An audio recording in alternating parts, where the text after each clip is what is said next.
بسم الله الرحمن الرحيم waxaan isku dayi doonaa inaynu ka shaqeyno problemkan waxa layna weydiiyey waa problem structural analysis-ka ah and find the reactions on the beam soo saar reactionska uu beamkani leeyahay waxaa ku dhacaya xoog 60k oo ugu dhacaya xagal 60 waxaa kaloo ku dhacaya moment 50 kip per feather oo markaas ugu dhacaya clockwise marka ugu horeysa waxaan sameynaynaa waxaanu sawiranaynaa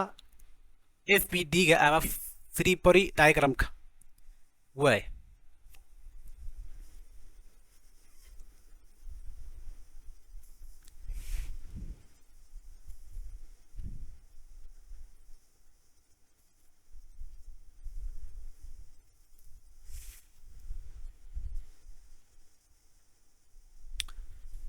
waxa halkan waxa weeye waa fix support halkan weeye eeda marka waxaanu haysanaa saddex reaction oo kala noqonaya markaa mid markaasi vertical ah oo aanu bixinayno AY iyo mid markaasi horizontal ah oo aanu bixinayno X iyo mid markaasi moment ah waanu bixinayno markaasi maxay MA halkan waxa ku dhacaya isaguna xoog baa ku dhacaya markaasi 60k ah wuxuuna u dhacaya markaasi xagal 60 ah halkan B-da waxa weeyaan waa reaction markaasi aynu bixinayno iyadana BY halkanna markaasi waxa ku dhacaya moment 50 kip per feather waxa laynaga doonayaa halkan markaa waa 10 feet iyo 4 feet iyo 7 feet halka ilaa halkaasi waa intaa halkan ilaa halkaasina waa 4 halkan ilaa halkaasina halkaasi maxay waa 10 feet 10 iyo 7 feet okay hadda waxa aynu sameynay free body diagram-kii waxa noogu xigaya waxa weeye inaynu markaa soo saarno reactionska stepta labaadi waa inaynu soo saarno markaasi maxay reactionska waxaanu sameynaa marka hore summation of moments about point A ayaa waxay noo leegtahay 0 waxaynu ka soo qaadanaynaa markaasi anti-clockwise-ka positive baynu qaadanaynaa adiga ku xidhan tahay anti-clockwise-ka waxaad ka soo qaadan kartaa positive or minus marka inagu hadda waxaan u qaadanaynaa plus baynu u qaadanaynaa halkan baan ka bilaabnaa marka koowaad maadaama halkan eeda iyo halkan markaasi maxay biya marka eeda dhammaan markaasi forceskeeda ama reactionskeedu waa 0 because waa pointkii aynu ka bilaabaynay oo ku dhacayay markaasi moment ku dhacay marka waa 0 ka ku soo xigaya wuxuu noqonayaa kan 60keeda ka 60keeda markaa intaan aanan u gelin halkan wuxuu u kala baxayaa laba force-ka ugu dhacaya hoos ahaan ama horizontal ahaan iyo force ugu dhacaya vertical ahaan marka haddii halkan aynu ku qorno waxay noqonaysaa tusaale ahaan oo kale waxaan oranaynaa 60k waa sidan waa 60k wuxuu kala baxayaa mid halka hoose u socda oo markaasi iyo mid kale markaasi isaguna halkan u socda xagashuna maxaa la siiyay waa 60 degree marka waxaan uga shaqeynaa sidii uu triangle yahayba halkan marka wuxuu noqonayaa hypotenuse buu noqonayaa kan angle-kiisa buu noqonayaa waxa la naga doonayaa marka xoogagana la naga doonayaa marka oo aanu kala bixinayno F1 iyo F2 F1 maxay noqonaysaa sida calaamada cosine 60 wuxuu leeyahay adjacenkayga oo markaasi forestkayga koowaad oo loo qaybiyey 60 oo markaasi habitoniuskaygiya marka forestkaasi wuxuu ku leeyahay f1 wuxuu leeyahay 60 lagu dhuftay cosine 60 way kaasi waa forestkayga koowaad ka kale wuxuu noqonayaa markaasi sin 60 oo ileg opposite-kayga oo f2 ya oo loo qaybiyey habitoniuskayga oo markaasi maxay 60 ah 60k ya so iyaduna waxay noqonaysaa f2 wuxuu noqonayaa 60k lagu dhuftay sin 60 marka labada force ayaa ay u kala baxeen 60k hadda oo baahnin kaliya waxaan isticmaalaynaa labada force ee uu kala baxay 60k midna waxa weeyaan markaa waa horizontal midna markaasi maxay waa vertical marka halkan ku qoranayna waxay noqonaysaa sida noqonaysaa markaasi waxaan haysanaa mid halka ku dhacaya oo noqonaya markaasi noqonaya f1 ka noqonaya f1 ka oo noqonaya cosine 60 noqonaya 60 cosine 60 oo kan ma garanaysaa horizontalka ah iyo f2 ga oo noqonaya 60k sin 60 f2 muxuu noqonayaa 60k sin 60 ayuu noqonayaa iyo kan horizontalka ah oo noqonaya isaguna halkan ku dhacaya isaguna kaas muxuu noqonayaa isaguna oo noqonayaa 60k cosine 60 way hadda marka waxaan haysanaa forceski baan haysanaa marka so waa iska masaxaynaa marka kan way marka waxay noqonaysaa ka koowaad ee soo qaadanaa wuxuu noqonayaa marka f2 ga oo noqonaya 60 sin 60 oo lagu dhuftay maxay distance-ki waxaan raadinaa waa moment marka waxa weeye waa force lagu dhuftay distance force-ki waa kan distance-ki maxay noqonaysaa distance-ki waxay noqonaysaa 10 oo ah intay isku jiraan halka uu ku dhacayo force-ku oo halkana iyo point-ka aad ka soo qaadatay moment-ka oo markaasi ah point A marka halkan ilaa halkan maxaa u dhaxeeya 10 baa u dhaxaysa so halkan aan noqonaysaa markaasi maxay 10 feet bay noqonaysaa xoogaasi muxuu noqonayaa wuxuu noqonayaa clockwise buu noqonayaa clockwise ku muxuu noqonaysaa marka minus bay noqonaysaa because anti clockwise waxaan u qaadanay positive ka ku xiga wuxuu noqonayaa markaasi isaguna xoogan laftarkiisa xagga hoose ku dhacaya ee 60k ga ah isagu marka wuxuu ku dhacayaa dhumucda beamka ku dhacaya oo beamka hadduu sidan yahay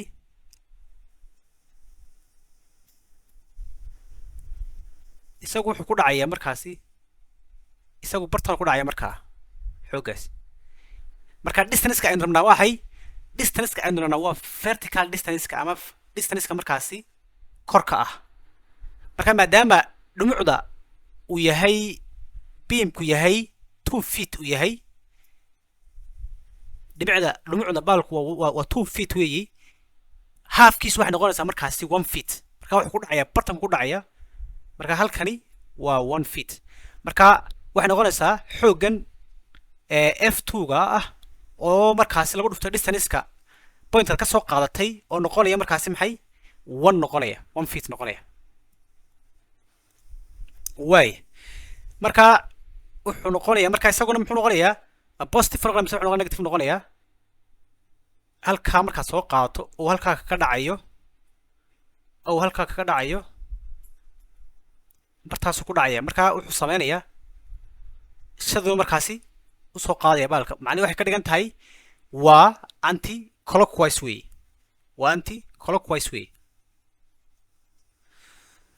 why because baalka ayuu dhanka u kaxaynaya marka waa anti clockwise way anti clockwise maxaan ka soo qaadanay waxaan ka soo qaadanay markaasi plus inuu yahay way plus waana waa imisa waa 60 lagu 60 cosine markaasi 60 oo lagu dhuftay markaasi maxay distance-kii oo markaasi ah 1 ah way maxaa kale oo force noo harsan kan waa labadii f2 waa dhameynay f1 kina waa dhameynay ka ku xiga wuxuu noqonayaa by buu noqonayaa by ga muxuu samaynayaa by kor buu u riixayaa beamka kor buu u riixayaa saas u riixayaa marka waxay noqonaysaa isagu wuxuu noqonayaa anti clockwise buu noqonayaa anti clockwise buu noqonayaa oo markaasi macaya positive ah marka wuxuu noqonayaa by distance-ka ku dhacayaan maxay noqonaysaa halka ka soo qaadanay waa a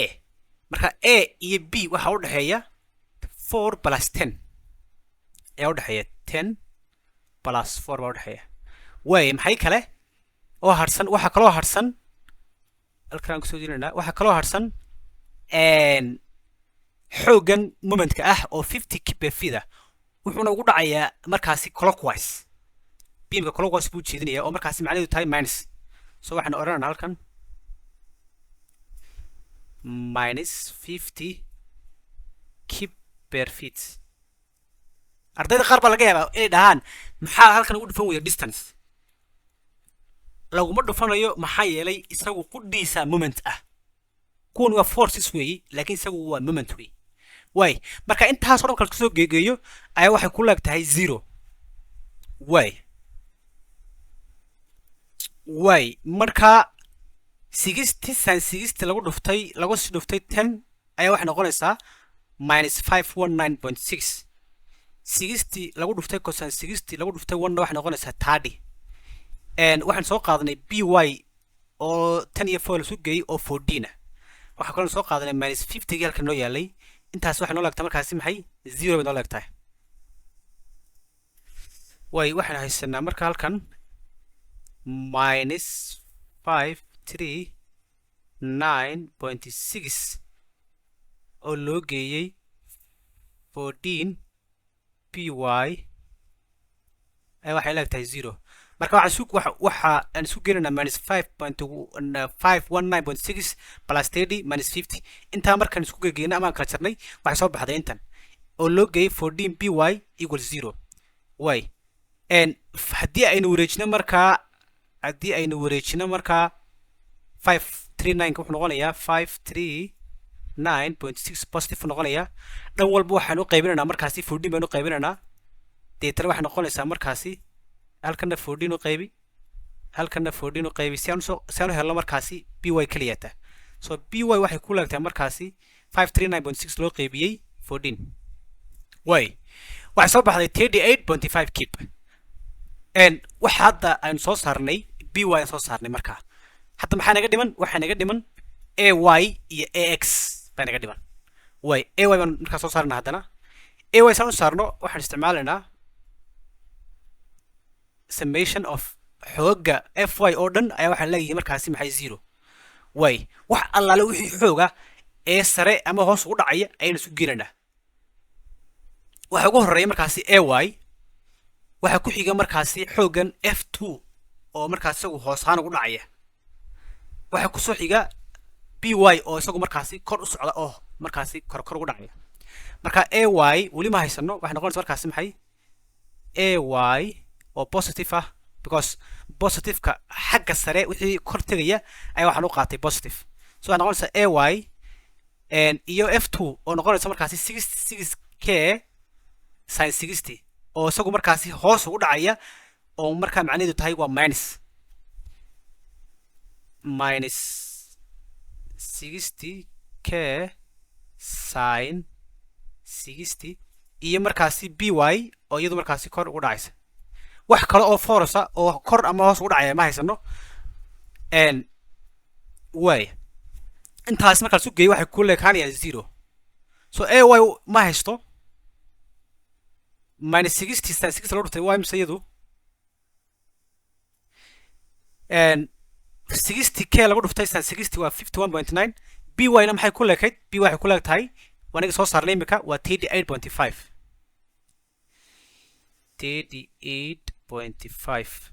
intaas waxay ku leegtahay 0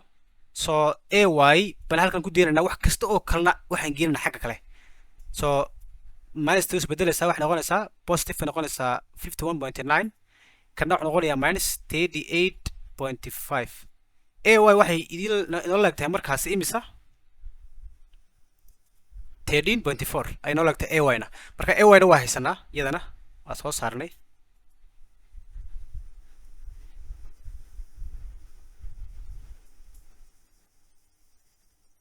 ay-na waa haysanaa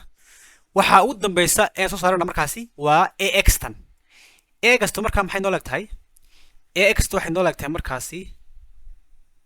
ee la weydiiyey soo ma marka waxaan odhanaa summationka xooga ugu dhacaya beamka horizontal ahaan ama jiif ahaan marka la isku geeyo dhammaantood waa zero marka maxaynu haysanaa oo waxaan isweydiinayna maxaynu haysanaa oo xooga oo beamka ugu dhacaya horizontal ahaan ama jiif ahaan ugu dhacaya waxaan haysanaa ax iyo maxay kale iyo waxaan haysanaa xoogan f1 ka ah ee markaasi jiifka ah oo noqonaya 60 cosine 60 halkeeba ugu dhacaya wuxuu ugu dhacayaa dhankan ugu dhacaya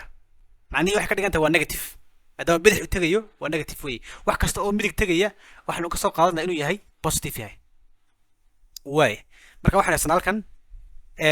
ax oo markaa waxaa halkan ku qoranaa markaasi calaamadda haddii maaragtay force uu midig eegayo waa positive aan ka soo qaadna markaa marka maadaama ax ay eegayso midig eegayso waa positive weeye xaggana ku qoran positive weeye minus waxay noqonaysaa markaasi 60